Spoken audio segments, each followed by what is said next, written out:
pode ter belida no olho, né? Ou catarata. Quem tem este problema não vê direito. Desta maneira tem uma impressão errada sobre todo mundo. Sabe pessoas que fazem um prédio das pessoas? Por quê? Está com catarata nos olhos espirituais. Julga as pessoas por aquilo que ela vê. O obreiro não. O obreiro não pode tomar partido.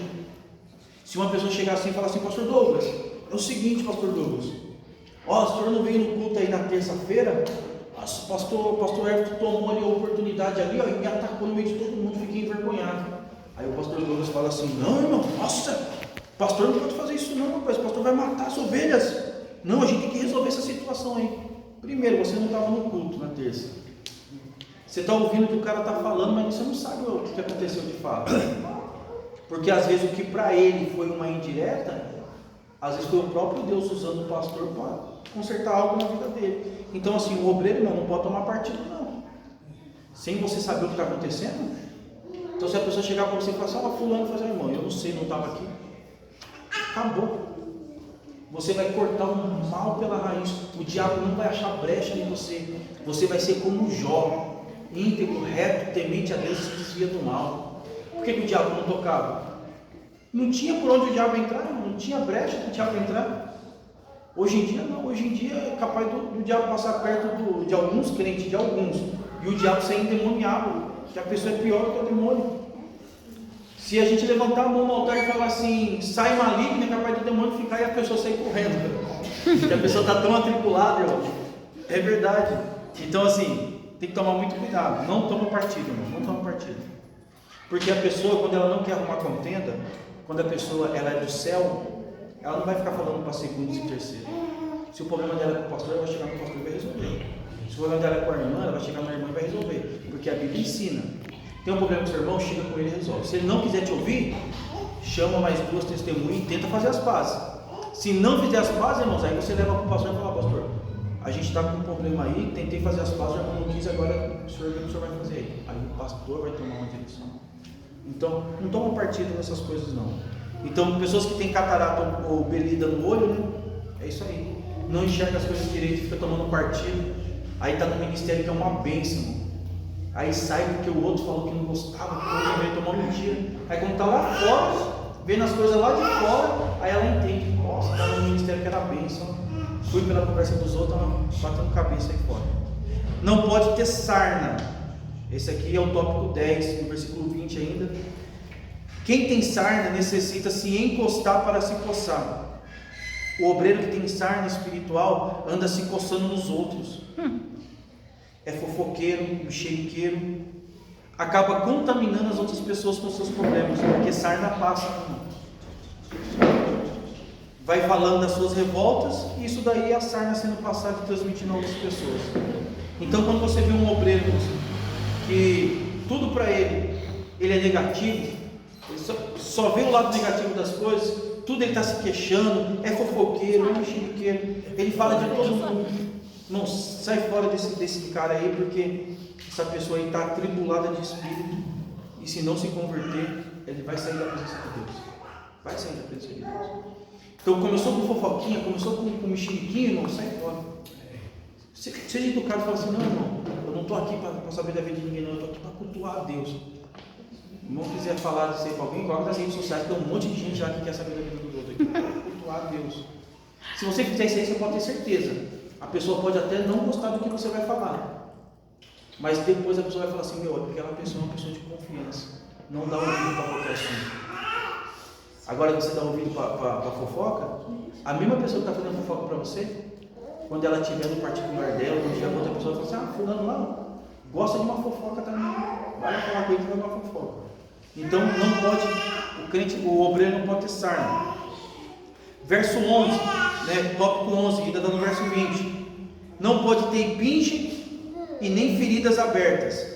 Uma ferida aberta que não esteja cicatrizada ou curada é um mal que atinge as pessoas nos séculos de hoje, como a amargura, a vingança, falta de perdão, né?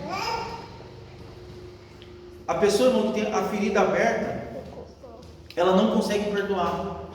Sabe o obreiro que sai de um ministério e se une em outro? Ele passou uma experiência negativa lá. Aí ele traz esse trauma com ele. Se lá ele foi traído, né? Lá ele confiou, um exemplo, confiou contar algo para o pastor. Aí o pastor contou para todo mundo na igreja. Ele se sentiu traído, né? O pastor traiu a confiança dele. Ele não vai conseguir confiar em mais ninguém. Ele vai chegar no ministério e já vai ficar assim, ó, já com a guarda dele armada. Quando ele passar processo, vai precisar conversar com alguém, mas ele não vai ter confiança de conversar com ninguém. Então, assim, irmãos, as feridas têm que ser cicatrizadas.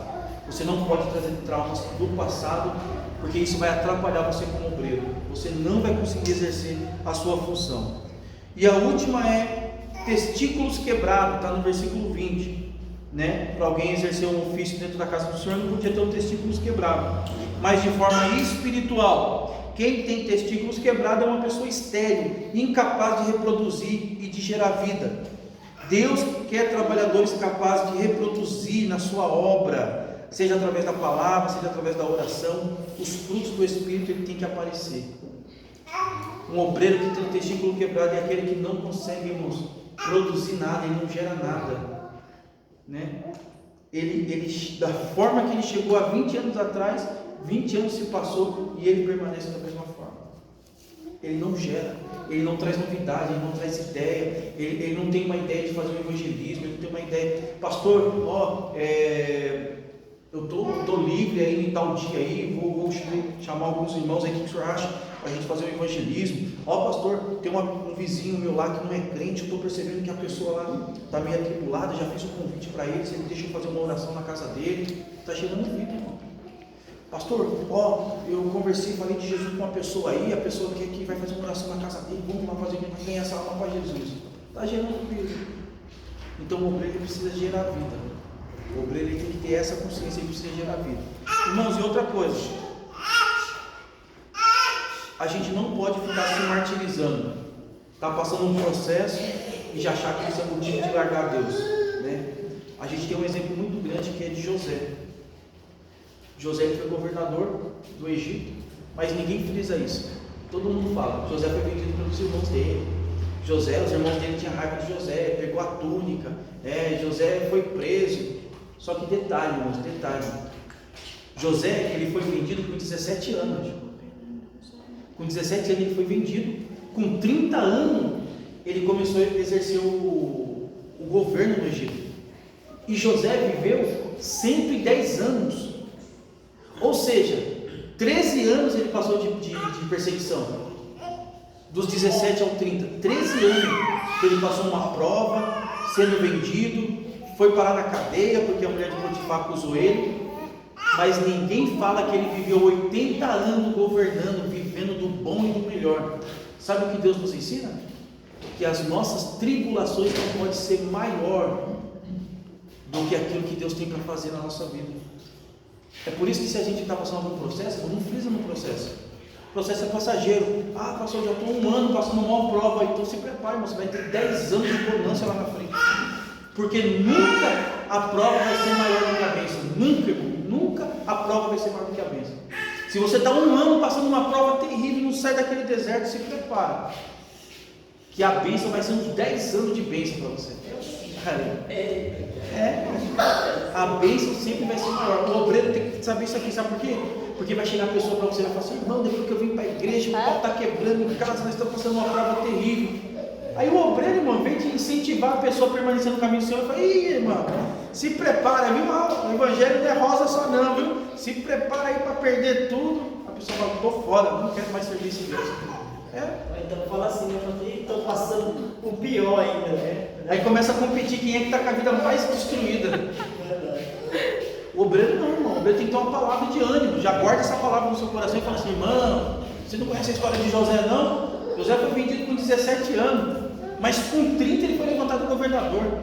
Morreu com 110 anos, 80 anos lá, só comendo do bom e do melhor. O irmão está passando prova, se prepara, irmão. Essa prova, do mesmo tempo que começou, vai terminar. O que tem de bênção para vir na vida da irmã? Glória a Deus. O obreiro tem que ser assim. Alguém vem com uma palavra negativa, você já dá logo no meio. Olha aí, irmão, para, palavra negativa, porque você vai viver o melhor dessa terra aí, ó. Só que enquanto não se posicionar. Estou de volta com os pais, gente. Aonde tem um fardo e chegar um já falando alguma palavra, anima aquela pessoa. Né? Anima. Agora se o cara já está fraco, você chega com palavra mais derrubada ainda, a pessoa vou desistir, amor, melhor mais em medo e tal. Porque verdade é uma palavra de ânimo, que ali você está quebrantado e de repente você se levanta com uma palavra, né? Às vezes o pastorzinho lá em casa lá, o pastor Rio, estava assim meio, sabe? Vai terminar aqui. Espero que esse curso preparatório de obreiro tenha sido muito útil para os irmãos. E assim, aquilo que a gente está trabalhando aqui, que a gente está falando, né? Todos os dias de culto eu estou analisando, né, o que os irmãos estão fazendo, se os irmãos estão se comportando da forma que a gente está instruindo na palavra, né? Olha o tanto de gente que podia estar aqui e não está. E detalhe, tem pessoas que nem estão trabalhando agora, não veio por não vir mesmo, porque não tem interesse, porque acha que sabe demais, acha que conhece demais. Só que uma coisa eu aprendi, nós nunca conhecemos tudo, sempre vai ter alguma coisa para a gente aprender. A maior glória, irmãos, é você sentar para ouvir alguém. Verdade.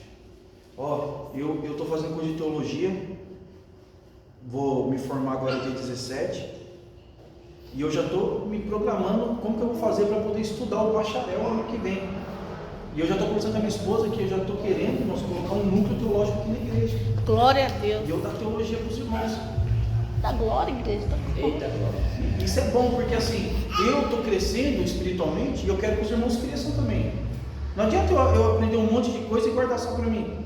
Eu quero ensinar, eu quero que os irmãos aprendam, os irmãos também se desenvolvam espiritualmente, né? Que os irmãos possam crescer ministerialmente. E vamos supor, amanhã ou depois Deus leva os irmãos para um outro lugar, ou Deus dá uma obra, porque assim, irmão, tem muito pastor que não quer que você abra uma congregação.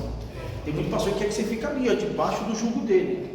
O meu desejo é que Deus faz de cada um que está aqui um pastor e vai dirigir uma congregação.